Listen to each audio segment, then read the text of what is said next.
Pemirsa, masih bersama Indonesia Lawyers Club.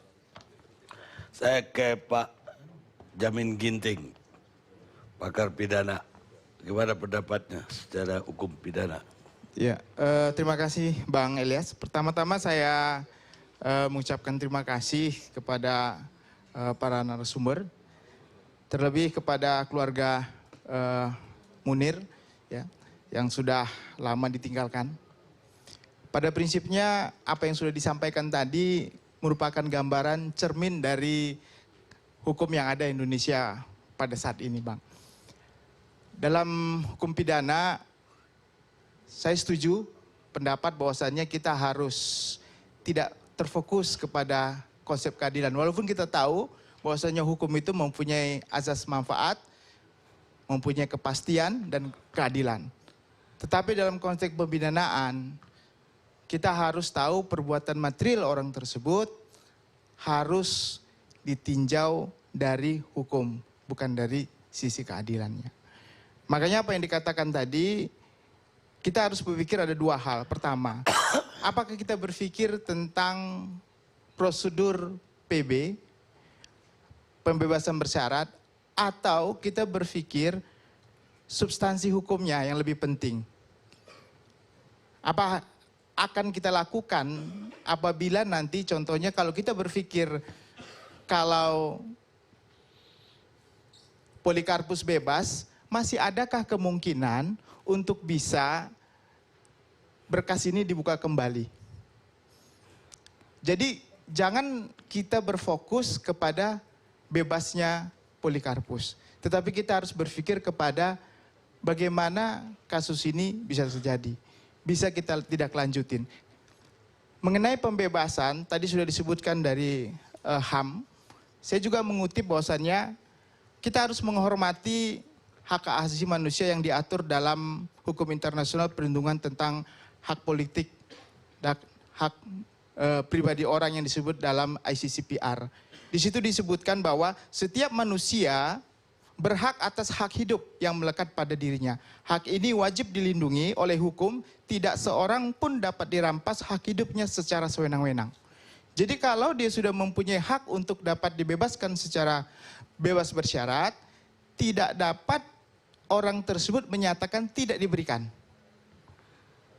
Kalau sudah dasar yang kuat untuk bisa mendapatkan kesempatan tersebut, itu satu.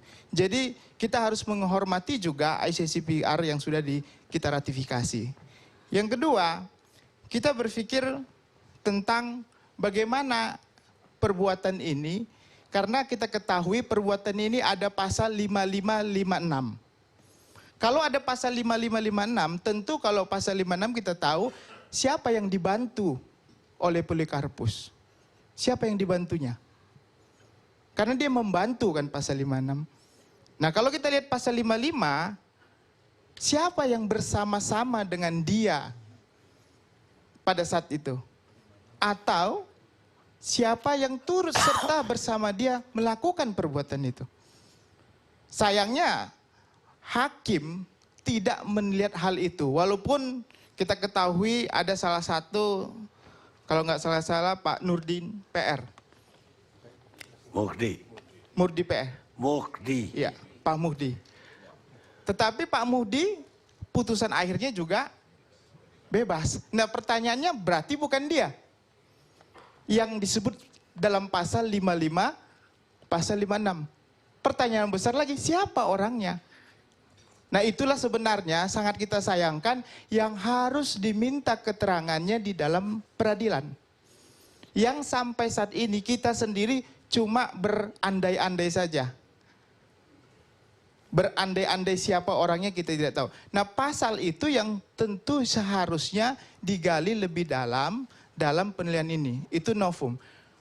Nah ada celah hukum yang sebenarnya bisa dilakukan Pak Karni. Apa itu?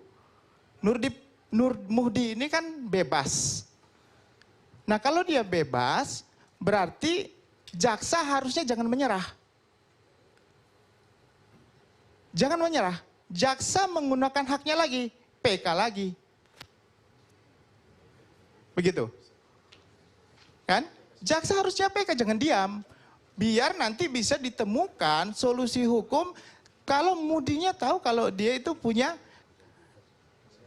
siapa, apa dia atau orang lain seperti itu. Kalau dia bisa PK, sekarang kan ada kesempatan untuk bisa PK. PK bahkan di atas PK, PK berulang-ulang bisa.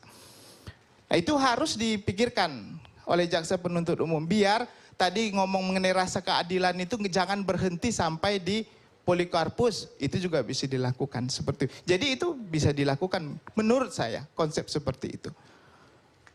Nah, jadi hal inilah yang menjadi dasar kenapa ujung tanpa akhir ini, ujung tanpa akhir pemidanaan ini tidak dapat kita raih karena satu, kita harus punya niat yang tulus untuk menyelesaikan ini. Tadi Pak Hakim bilang ada kebingungan dalam menentukan locus delicti.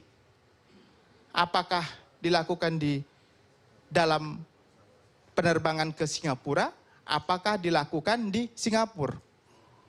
Sebenarnya dalam teori tentang perbuatan locus delicti itu bisa banyak hal, Bang. Bisa dari bekerjanya alat itu, atau pada saat alat itu digunakan, tidak harus kapan dia memasukkan, tidak harus. Bisa saja dimasukkan itu di Indonesia juga bisa, tidak harus di Singapura.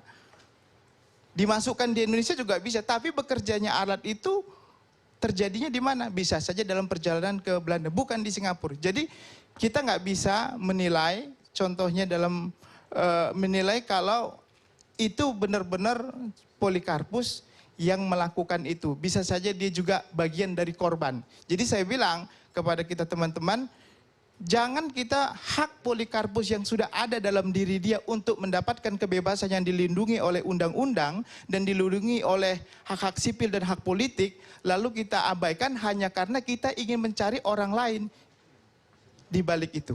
Baik, Gitu, Bang. Wazi. Trimedia Panjaitan, fraksi PDIP. Sebagai partai pemenang, bagaimana melihat kasus ini? Bang Karni, pertama, Apalagi Menteri Kumhamnya dari partai pemenang yang sama. ya, pertama kita bisa memahami apa yang disampaikan oleh kawan-kawan dari LSM, Pak Anam, Pak Endardi, Pak Johnson, dan Pak Alfon. Saya sendiri, Bang Karni, kaget juga waktu membaca koran Polikarpus sudah PB. Pikiran saya tidak secepat ini dia mendapatkan pembebasan bersyarat itu. Tapi setelah saya kemudian mencoba membuka file ke belakang, ternyata apa yang disampaikan oleh kawan-kawan tadi, bahwa Polikarpus ini tepatnya 4 tahun 4 bulan mendapat remisi. Dan dalam catatan kami paling hebat lagi, remisi Polikarpus ini dikebut dari 2010 sampai 2014. Bahkan 2010 sampai 2012 Polikarpus ini dapat remisi setiap tahunnya sekitar 11 sampai 12 bulan. Setiap tahunnya. Saya surprise sekali terhadap remisi yang didapat oleh Polikarpus ini.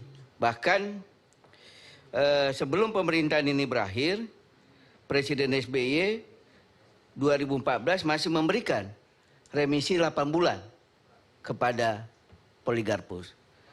Jadi memang menurut saya tidak sungguh-sungguh kita dalam penegakan hukum terhadap Polikarpus.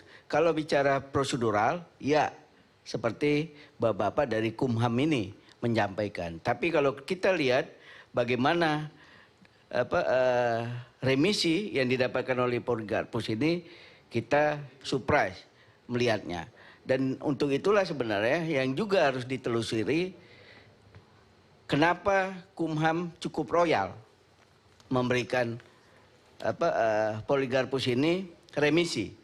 Itu bertolak belakang apa yang disampaikan oleh Pak Hendardi tadi, bahwa pemerintahan Presiden SBY tempo hari sangat serius terhadap kasus meninggalnya almarhum Munir.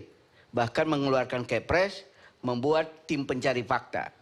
Kalau itu seharusnya paralel dengan pembantunya. Dalam hal ini Menteri Hukum dan HAM dalam memberikan remisi kepada Poligarpus. Itu yang terjadi hari ini. Dan itulah yang kemudian membuat heboh. Seandainya tidak sebegitu banyak Poligarpus mendapatkan remisi, mungkin tidak heboh seperti ini kita.